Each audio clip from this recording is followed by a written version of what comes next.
Hey BookTube, it's Jackie. How's it going? If you're new to me, it's the first time you're seeing my face. Hello, what's up? My name's Jackie. I sit on my floor and I talk about books. So that's why you're here, because that's what's gonna be happening today. If you're not new to me, thank you for always tuning in and continued support. I really do appreciate it.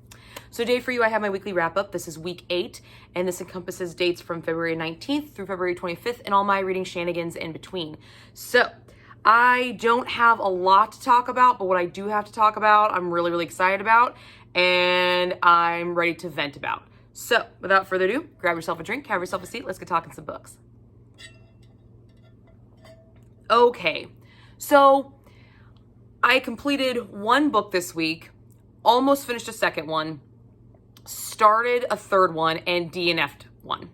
So I had kind of an eventful week when it comes to reading, but yet not really accomplishing a lot. So the book that I completed this week was Delectable by Emily Robertson. It looks like this. I read this for the ABCs of Love Readalong. We featured graphic sexual content. We have a divorced single father trope. We have some familiar trauma and a workplace romance. Summary of this, we follow Beth and Jace. Beth is a cook at a restaurant that Jace happens to be helping get back up off the ground with his old high school friend or college friend. I really wasn't quite for sure exactly what their friendship entailed. Jace is a single divorced dad who is in a very good relationship with his ex-wife. They have a great co-parenting relationship of their young son, Max, who based off the reading, I'm assuming they had right out of high school or had in high school. So they were kind of high school sweethearts, but their marriage fell to the rocks, not in a negative way. There was never any angst or anger on either side. They just fell out of love with each other and they mutually separated, but they co-parent very well in this book. Jace meets up with Beth and he's immediately attracted to her. He pursues her and a relationship begins. But there's a little secret. Beth and Jace went to high school together for a very brief moment of time, and Jace doesn't remember, but Beth does. So there's a little bit of not a second chance, but a second reacquaintance going on as well in this. I had a really good time with this. I gave this thing 3 stars. So this is the highest ranking of the ABCs of Love Readalong so far. So I was really happy about that. But what really worked in this story was the pace of the story. It flowed really nicely. It kept me engaged. I read this within less than 24 hours and it kept me intrigued. It kept me moving. The events in the story, there was a lot of balls in the air in this story as well, but they were handled a lot better than the previous installment for this month, which was Comfort. So I really enjoyed that. I loved the co-parenting relationship that Jace had with his ex-wife. That was phenomenal. The way it was written, that was fantastic. There was no hate between the two. They had a mutual appreciation for each other. They still genuinely cared about each other. They just weren't in love with each other, but they still loved each other. And they both very much supported each other. So Max never really ever felt like he wasn't ever loved or this was ever his fault. There was one moment where he did ask, why can't we be a family again? But they both mutually discussed it and handled it really well. I thought it was great. The co-parenting in this story was on point. Awesome. Loved it. I really enjoyed the chemistry between Beth and Jace. I thought it worked really well. Even though later on the chemistry remains, but it's the third act breakup that kind of their chemistry didn't match with the third act breakup, but we'll get into that. But their initial chemistry, the timidness with her, but how patient he was with her, I thought that was fantastic. I had a really good time with this one.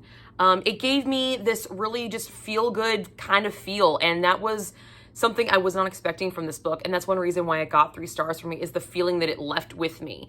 Did everything work in this book? Hell no. I still have problems with this book, and there's kind of big problems, but the feeling that this book left me with, I was very happy with, I was content with. I'd be willing to read this author again, especially if she had another book that could maybe further flesh out some of the issues I had in this book, because I feel like one of the biggest things that didn't work in this book was the length of it. This is a novella length, and I really wish it would have been longer because there was a lot of issues that we touch on, but we never resolve. And there was another thing that didn't work for me in this book that would have been resolved had we got more of a full-length novel, I think. So I love the feeling that this book left with me, but it could have left a stronger impression had I had more time with these characters. And I would love to revisit some of these characters again. I did like the feeling they left with me. Now, for what didn't work, I already mentioned that there were some things introduced that were never resolved, and that is the trauma that was introduced.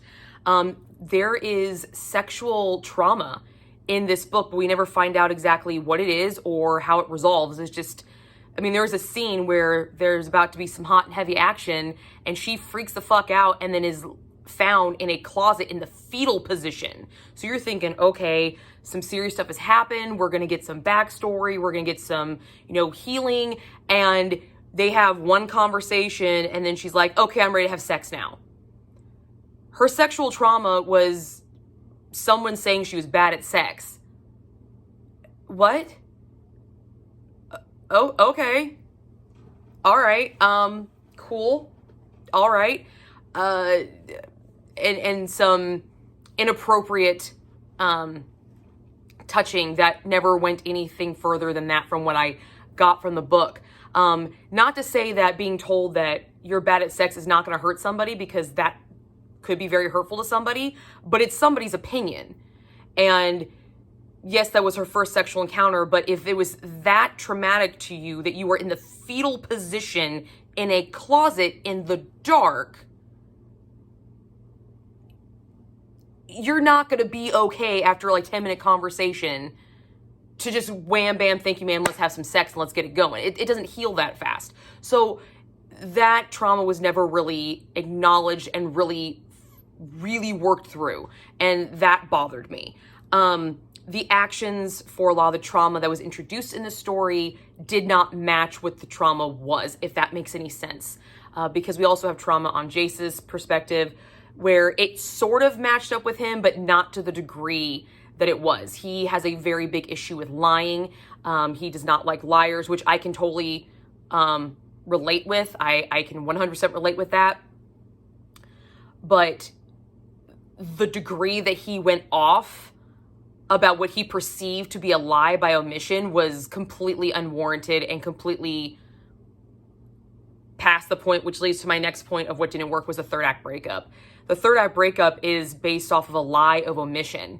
As I said previous, that, and this might be a spoiler for you, I apologize if this is a spoiler, but this is a really big point in the book that I need to talk about that didn't work, because it did not work. There were so many opportunities to have a stronger third act breakup, which would influence more of the concepts that were introduced in the book. There were a lot stronger moments in the book they could have utilized for this reaction, and the author didn't. She chose this in your face, I don't fucking like liars argument where we have a character storming out and leaving. She chose it because of this. Beth remembers Jace in high school for the few years that she was there with him. Jace has no recollection of her whatsoever, does not remember her. His ex-wife remembers her, but not for her doing anything, her saying anything, just for being kind of the weird girl in school. They had no, maybe in passing might have looked at each other one time, but because she didn't acknowledge the fact and tell him that, oh, I remember you from high school, clearly he didn't remember her either. So by her not acknowledging that she remembered, that was lying by omission. That's bullshit. Yeah, fuck that. Fuck that. That was dumb. That was dumb. There were much stronger points in this book that they could use for a third act breakup to justify the backlash that we got from Jace's character. That was the only time I didn't really like Jace's character, was that moment, because it was like, that's what you go fucking postal on? All right. No. I don't like lying just as much as you don't, but that's dumb. That's petty and that's dumb. So I wasn't really a fan of that. I felt like this book could have been stronger if we had more. I've already said that, but it would have been stronger. And I think maybe if we had a more full-length novel, the author would have chosen a different moment to create that third act breakup, because there is another moment later on that's very, very like, holy shit, on the edge of your seat, what's going to happen? And that would have been, I believe, a much better time to have that reaction from Jace or even from Heather, the ex-wife. But we didn't. We we're so glad that you were there, and we wouldn't know what to do either. And we have all this trust. You met this bitch a month ago. Like, what? Okay. There was a lot of good, but it wasn't utilized the right way in this book. But it still gave me a really good feeling, and I did enjoy myself. I was entertained. I was still flipping through. So I would recommend this book for just the feeling that it gives you, for a single parent trope, for a co-parenting. If you're looking for a good co-parenting book, I believe this thing works really, really well. It's just, the traumatic experiences, they were not needed in this book to strengthen the story at all. I think they were just thrown in there to try to kind of be almost like clickbait, but it's not. They didn't need to be there because they were never resolved appropriately. And we do have other traumas that were introduced that, again, were never resolved, so why even bring them up? My spice rating, I gave this a 1.75 chili peppers. We do have a few graphic sexual scenes, and they're nice, but they are very, very vanilla.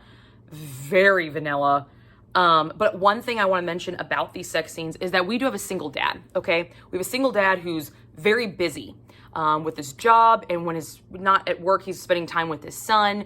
So we never hear about him going to the gym and, watching what he eats or anything like that. So when we get to the physical description of him, the author gives him a realistic body type for his profession, which is sitting behind a desk and a numbers guy, and kind of his lifestyle.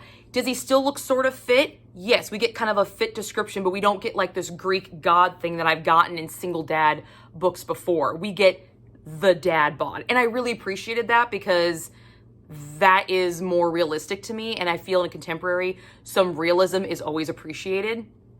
Always appreciated. And we do have some comical moments during the sex scenes, where they're about to get hot and heavy, and he's like, you aren't happen to be on birth control, would you happen to have a condom? And no, and they're like, oh wait, yes I do. I could totally see that happening. So I like the realistic moments in the sex scenes for this book, for sure. I thought that was really, really appreciated for me in this book.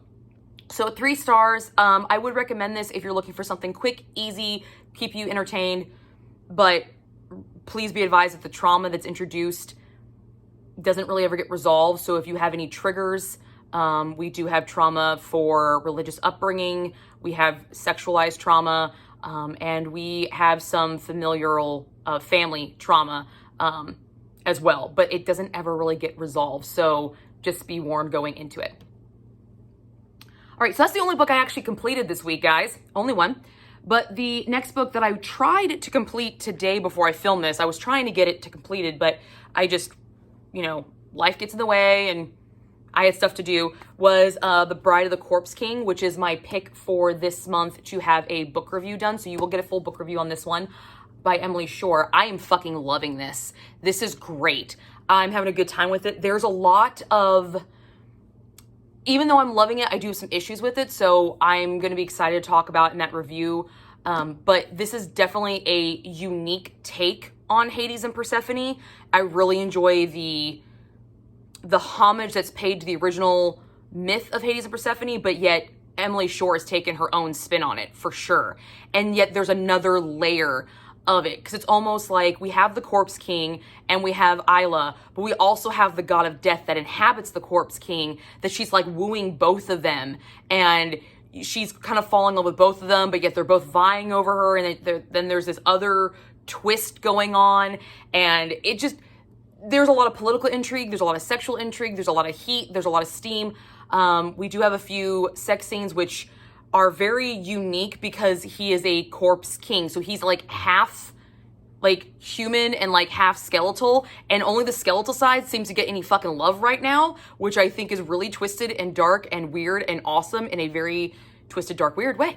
And I like it. I like it. So again, whoever sent this to me, Santa, I'm loving it, and I cannot wait to review it fully. I'm having a great time with it. So thank you again for sending this to me. And it will get finished and you'll get a full book review on it. So yay. Definitely a good time so far with it. Now, the next book that I started last week and I said I was going to finish it, is my audiobook. And that is Lords of Wrath by Angel Lawson and Samantha Rue. Looks like this.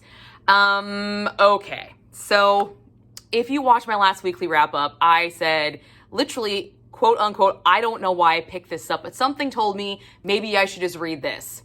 I should sometimes not listen to that interior voice because I DNF the fuck out of this book. I am 55% of the way through this book and I could not tolerate it any fucking more. Story is a fucking idiot. The heroine is a moron and the guys are douchebags. They have no redeeming characteristics whatsoever at 50% through the book. 50%. All right? And here's my issue. And it still stems from the fact that in the book 1, this bitch signed up for all of this shit to fucking happen to her. And she still is acting like I'm supposed to feel sorry for her. No, I don't. I don't feel sorry for you. I don't. You voluntarily signed up for them to literally control you sexually, emotionally, mentally, all of this shit. And you're getting pissed off because they're doing exactly what they said they were going to do. No, there's no redeeming characteristics in these characters at 50% way through the second book of a trilogy. I should be seeing some redemption on their part. And the redemption that I guess I'm supposed to be getting is tainted because they can do whatever the fuck they want to her. And the same time, I'm getting her internal monologue saying, he's being so kind and sweet. I feel like this is just duping, but it's just another lie. They gave me a car, but it's just another way of taking my freedom away. It's another thing to take away from me. Bitch, you signed up for this shit. I don't feel sorry for you. I don't feel sorry. So I have DNF'd this book. I'm done. I don't like DNFing books. I fucking do not like DNFing books. I don't, but I can't with this book anymore. I can't. It's just, sorry guys. This is just, I can handle dark, I can handle twisted, I can handle depraved, I can handle a lot of shit. But what I can't handle is stupid. And the heroine does stupid things with her own person and is acting like I should feel sorry for her. I don't. I don't feel sorry for her if that was the whole ploy. And I really wanted to at least get through the entire of the book to maybe justify my opinions, but I'm 55% way through this book. And I still hold the same opinions. When I read the Boys of the Sainthood, Boys of Lowell High, I didn't like the heroine either. But by the second book, I started to warm up to Harlow. Still don't like the bitch, but I started to warm up. I have not warmed up to Story at all. None whatsoever. None. Because this contract that she has signed, she's in college, okay? She's in college. She only went back because she was afraid of her stalker, which, by the way, she contacts. She contacts her stalker thinking that they're going to wipe each other out. And the stalker's like, who fucking cares? No, what the stalker does is start targeting innocent people that are attached to these douchebags. So she's only causing more fucking drama by doing this shit. Instead of going to the authorities, it's just dumb, stupid, dumb choices. And this whole contract, all she has to do is go to the freaking school board and say, yes, I signed this, but this is over and above overkill. This is ridiculous. She got a fucking tracker put in her. They forced a dog tracker that you put, a GPS device that you put in animals, into her. And then they give her a car to give her back some of her freedom. And she's just like, I really want the car though. What? Are you fucking with me right now? You're kidding me, right? No. Nope.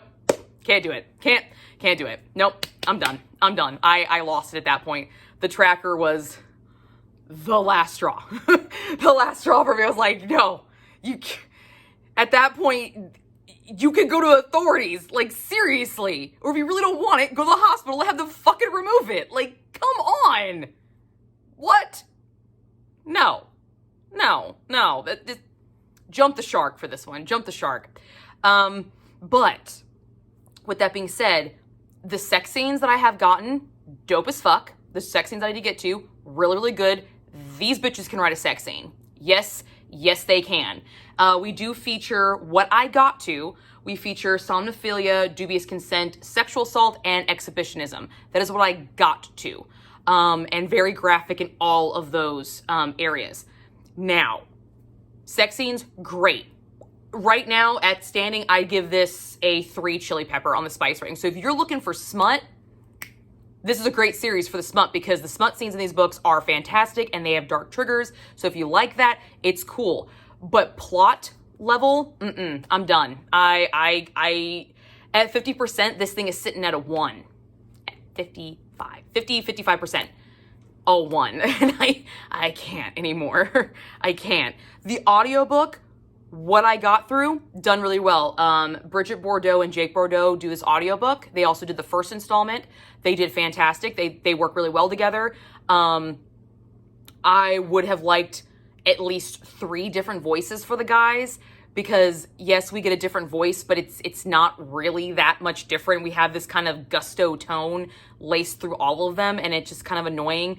I would have much rather 3 men for this book and had her just do the vocals, the female, and then have them back and forth. I think this might have strengthened it in the conversational areas if they had the back and forth instead of having the female try to do the male's voice.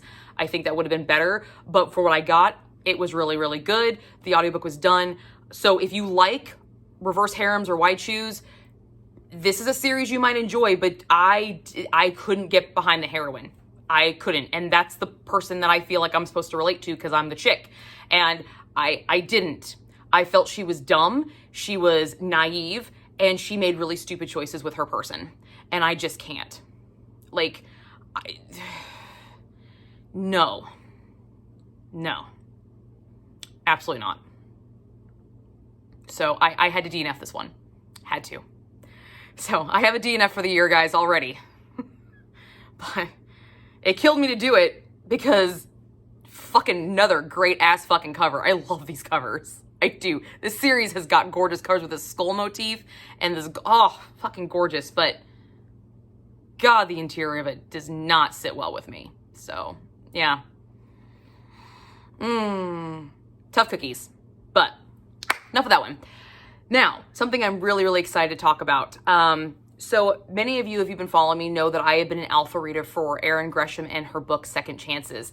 And it is officially completed. Part 1 and Part 2 have been combined into one book, and it is available on Amazon and Kindle Unlimited. I will put the links down below for you guys to go check it out.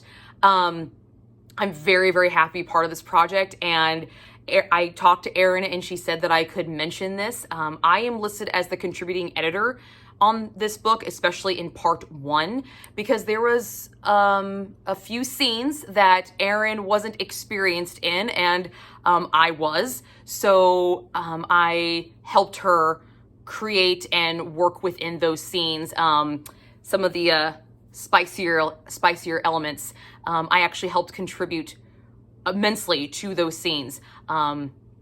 And she, according to her, quote unquote, was a puddle after reading them. So I'm very happy to be part of this project, and I was very happy to share those moments with her. And she will be on Books and Beer on March 2nd. So if you guys follow her over on TikTok, you will get to hear Erin talk about the book and everything involved. But I'm very, very happy to let you guys know that it is out there for purchase. And if you guys like to go check it out, it is a second chance romance. There are some dark triggers. There are triggers for sexual assault, religious practices, murder, abuse. There is some body shaming triggers. There's a long plethora of triggers in this book, and those are just to name a few of them. And there is very graphic sexual content that I got to help with in Part 2. And so I'm very, very pleased with this project. So if you guys like to go check it out, it would really help her out. And yeah, so that was the big moment for this week. It got finished and got approved, so it's now available for sale. So go check it out if that sounds like something you'd be interested in. But that is all I got for you guys this week. Like I said, I didn't really complete a lot, but I did touch on a lot of stuff. But yeah, I'm really excited to finish the Bride of the Corpse King. I'm really excited about this, and I'm also really excited to work on my arc that I am currently working on right now, and you'll be seeing a full book review for it soon. And I just recently uploaded a book haul. I'll link it up here and in the down box below so you can see some new stuff that might be coming down the pike as well. And as always, my book recommendation form is up and running. It's in the down box below. So if you like to recommend anything to me, feel free, fill out that form. It gets put in my little jar here, and I pull it out once a month on my TBRs. So I will see you guys all soon with another video. Bye, guys.